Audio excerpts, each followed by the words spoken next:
Баршаңызға сәлем, мен арнама қош келдіңіздер. Менің есімім Ляззат. Бүгін біз ыстық тағамның бір түрін жасайтын боламыз. Ол үшін маған бешбармақтан қалған піскен ет қажет. Свежий ет болса да жарай береді. Ет пен пиязды қызарғанша қуырып алатын боламыз. Достар, видеоның соңына дейін қараңыздар. Менің арнама тіркеліп, лайк басып, пікір жазуды ұмытпаңыздар. Одан соң бір жұмыртқамен тұз салу арқылы жылы сумен қамырын илеп дайындап қоятын боламыз. Ұнды міндетті түрде електен өткізіп алыңыздар.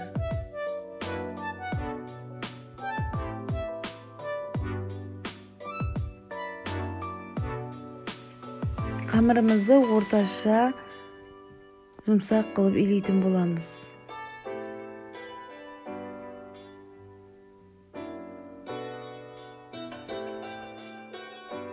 Мінекей достар, біз қамырымызды илеп болдық. Енді оны тындырып қоятын боламыз.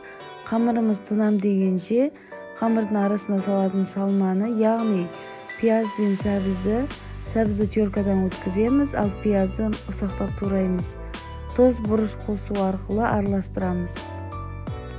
Мінекей достар, біздің етіміз қуырылып қалды. Енді біз картопты басқа майда қуырып алатын боламыз. Басқа ыдысқа қуыру арқылы картопымыздың дәмі өте ерекше болады. Етіміздің үстіне қызанақ салып тағы да қуыратын боламыз. Талғамыңызға қарай тәтті бұрыш қоссаңыз да болады. Тәтті бұрыш менде болмаған үшін мен тек қана қызанақ қостым.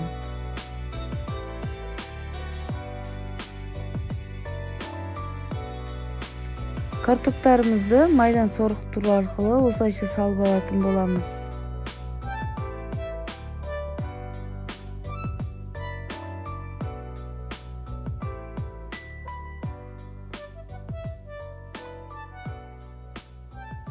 Қазанымызға аздап су құйып қайнататын боламыз.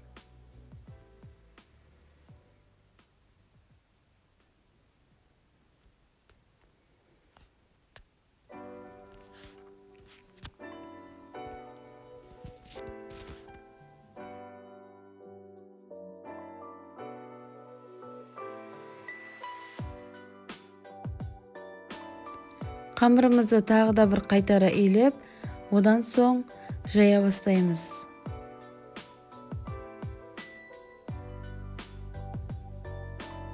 Оқтаудың екі шетін ала отырып, қамырымызды жұқа етіп жаямыз. Қамырымыз жайылды, енді арасына картоптан қалған сұйық майды жағып, одан соң салмасын салып, рулет секілді орайтын боламыз.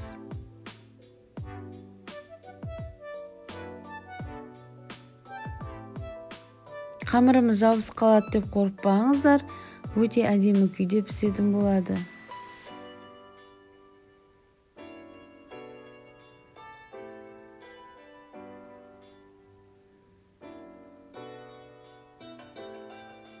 Қамырымызға түгел жайып шығатын боламыз.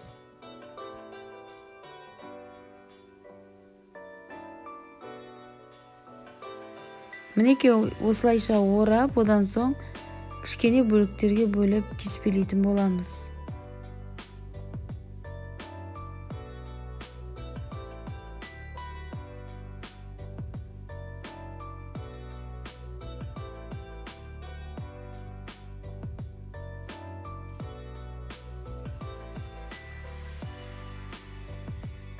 Барлығын кесіп дайындап алғаннан кейін қазанымызға салып 40 минуттай пісіретін боламыз.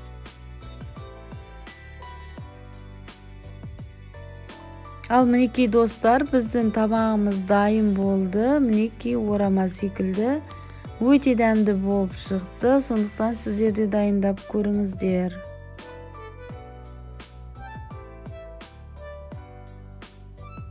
Сіздермен болған Ляззат. Сау болыңыздар.